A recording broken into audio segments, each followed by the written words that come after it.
I teach at Ripon High School in Northern California. That's on the in the western part of the United States. It's a little town that is primarily white Dutch people and Latin American people, like a lot of Mexicans. Um, and it's only a town of about 15,000 people, so it's small and we're in the Central Valley, so a lot of agriculture here. I've been teaching I just finished my 19th year teaching, and I've taught only at Ripon High School, and I just got a job teaching at a local teachers college as well. So I'll be working with teachers that are training to become high school and primary teachers. Tell us Oh, about the AP geography because AP means advanced placement. Actually, we are not familiar with that particular topic in my region. We learn geography as a part of social science, but human geography, the way that I sum, because everybody always asks, what is human geography? And the best way to sum up what it is it's the why of where. So why are things where they are? We actually speak quite extensively about India throughout the course, just because of where India is, um, like in terms of like economic development and culturally. So some of the units that we cover in human geography, we talk about population and migration. Why are there more people in some places than others? Why are birth rates and fertility rates higher in some places and lower in others? We have a whole unit on culture. So why are religions and languages practiced and spoken where they are throughout the world? Like how did Catholicism get to Latin America? And then just a few other quick examples. We have like a political unit, agriculture, urbanization, and economic development and industry. Those are like our primary units that we cover. So why are things where they are? Hi. My name is Mehnaz. I'm an 8th grader from JPH School, Elavaram. It's my honor to ask this question. Can I ask, sir? Yeah, go ahead. Can you share an example of a project or activity that really engaged your students? A project or activity that engages my students. So let me think, because there are a lot of things that we do. Um, One thing that we've done, we talk about a concept called the cultural landscape. And what a cultural landscape is, it's any kind of um, place that has been altered by human activity. So we actually just go for one easy example, an activity that we do.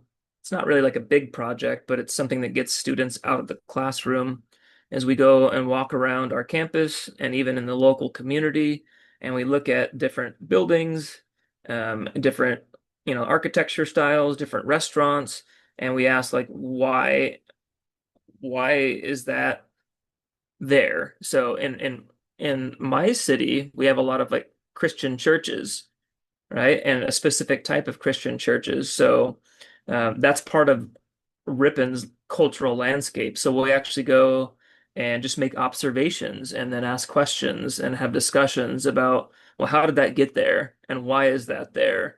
And then it leads to other questions. Well, why aren't there other places of worship? Like, why don't we have a Muslim mosque in Ripon or a Hindu temple or whatever else it is?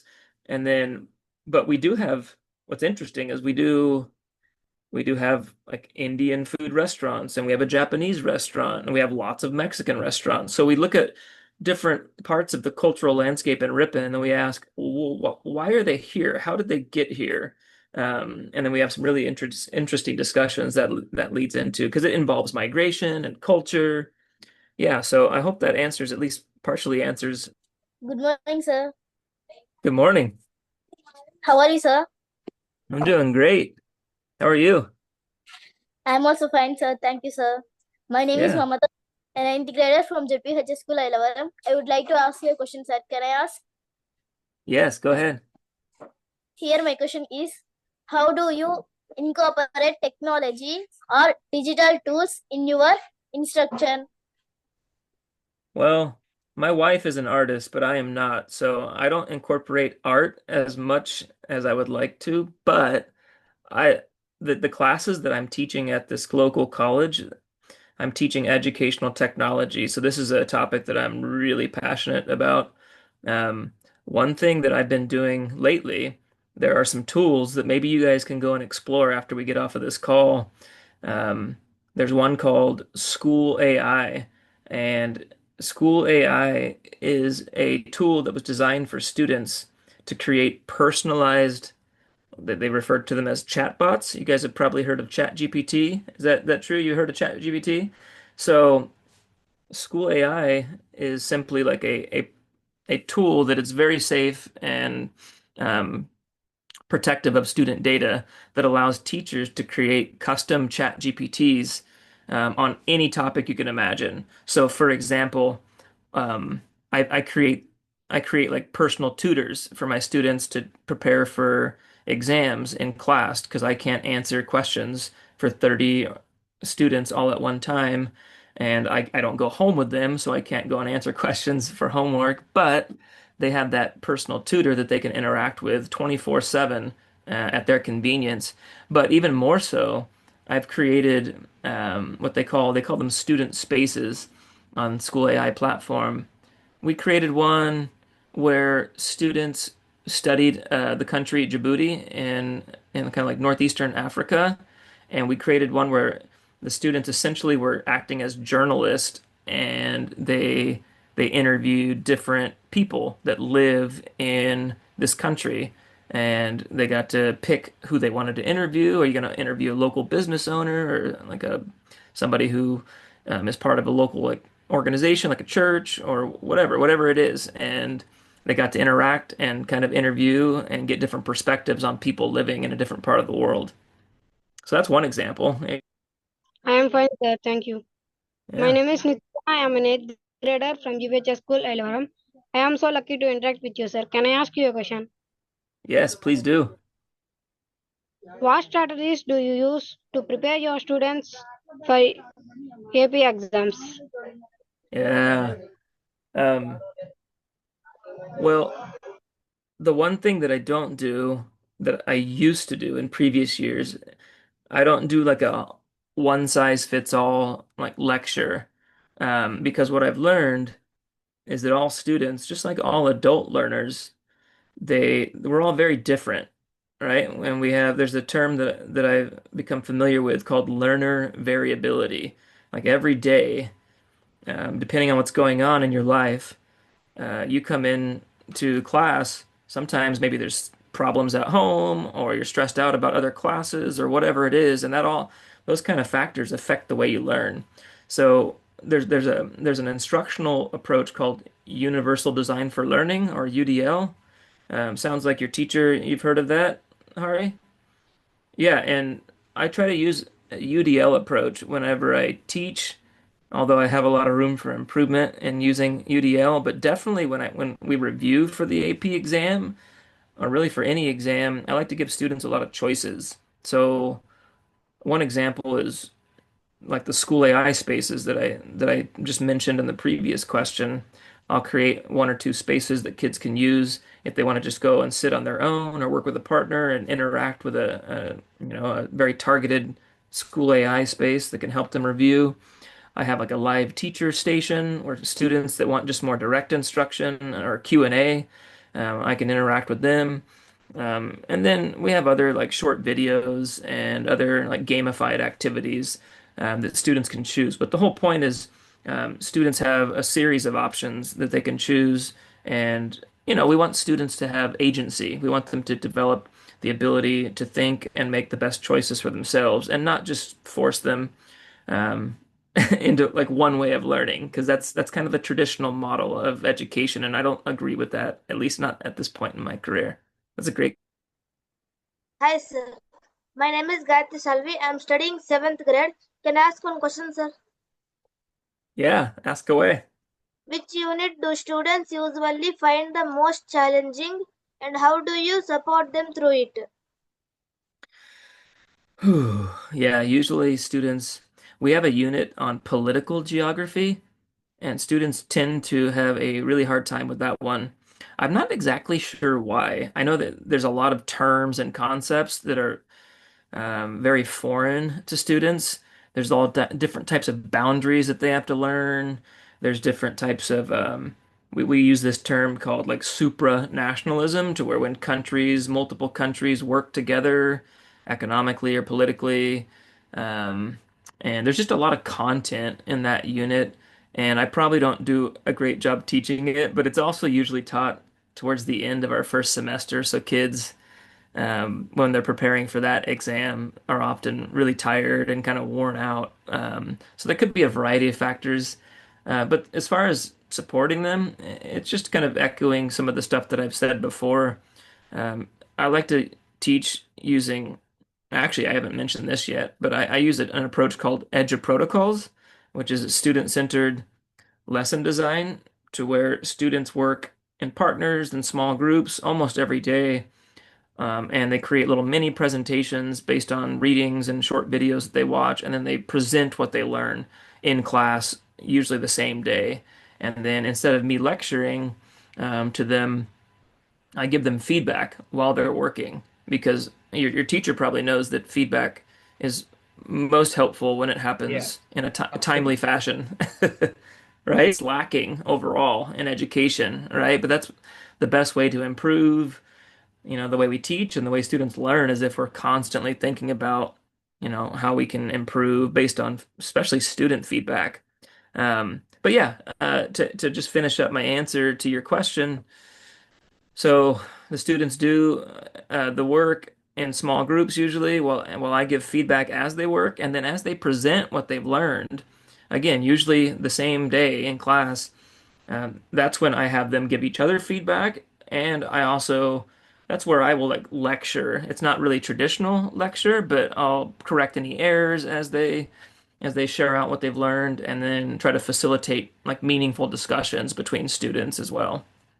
Sir, Hey, my name is Farhat. I am a ninth grader from JPH School, Elavaram. I am so excited to interact with you. Here, I would like to ask a question. Can I ask, sir? yeah, and How do oh, sorry, I how teach do almost all ninth graders too, just so you know. Sorry. how do you help students connect geographic concepts to real world current events? Oh, that's what's so fun about the class that I teach, human geography. It's because geography is everywhere. I mean, the fact that we're on this call right now, I can connect concepts with almost everything in life. So we talk about something called time-space compression in our first unit of the year, and it's this idea that with advancements in technology, communication technology, and transportation technology, that's actually decreased the amount of time between places. The distance, the physical or actual distance, has not decreased. Like the United States is no closer physically to India now as it was 100 years ago. But the fact that we're on this Zoom call, that illustrates the fact that, well, time-space compression is a thing, because we connected in just a few seconds, and we've already had a lot of meaningful interactions because of this technology. So, and I could talk all day about this, but I've already mentioned how we do talk about and share about countries like India and compare them to the United States, and in terms of economic development and the types of languages that are spoken in different parts of the world, and religious differences and all kinds of things. But um, yeah, I mean, you could pick anything out of the news each day and directly relate it to geography. And I know that doesn't maybe give you a lot of specific details to your question, but hopefully that helps a little bit. Yeah. Human geography is one of the optional subjects for your students. I think. So in their career in future, what kind of opportunities are there if they want to pursue any higher studies, especially in the area of human geography? Do students, what kind of opportunities are there for students to pursue in future? Well, I was not a geography major in college, but I know most colleges and universities in the United States, and I would imagine internationally, they offer geography classes. I don't think it's a real common major for people to pursue because there maybe aren't a lot of jobs connected with like a geography major. But the one exception to that, because I'm not really a geographer, but I do really love teaching this class. Um, Geospatial technologies have become much more important in our modern world to where we take um, like layers of data, and we're able to put them into this computer system to analyze multiple pieces of data at the same time.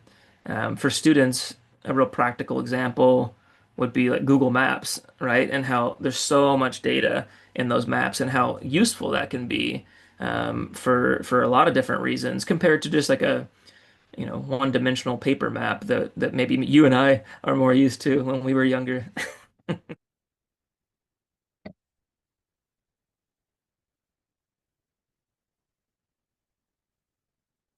They want to see outside.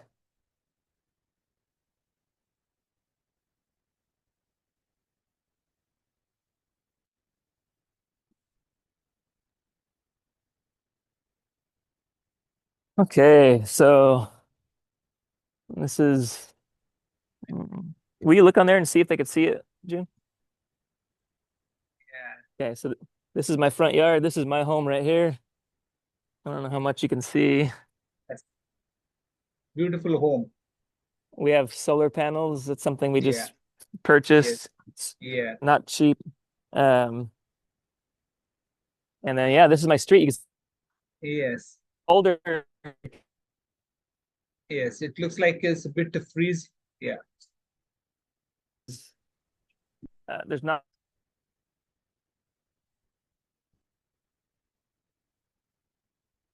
So we are not able to hear your voice. I think there is some issue of net connectivity. Yeah, I hope that gives you a little bit of an Yes. idea. Thank you so much. Thank you so much. And may I request you to give a message to my students? A message. Yeah, just like a general message for Yes. General message. like advice. Yeah. Advice or message, whatever it may be.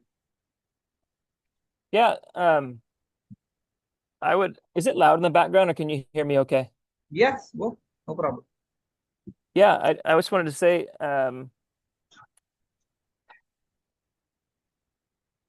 thank you so much for letting me do this. I think that having authentic like conversations with people outside of our own communities is really important. There's probably a pretty good chance that what I believe and what I know, my training, my religious beliefs, my language, et cetera, might be different from what some of you know and believe. And I think that's really important to expose ourselves to people that are different. And I'm really appreciative of your teacher for making this happen. And I'd love to talk to you and maybe introduce you to some of my students maybe a few months later when my school year starts up again in August. So very, very grateful for the opportunity. This is my other daughter, Elsie. She wanted to say hi. Yeah, so thank you so much.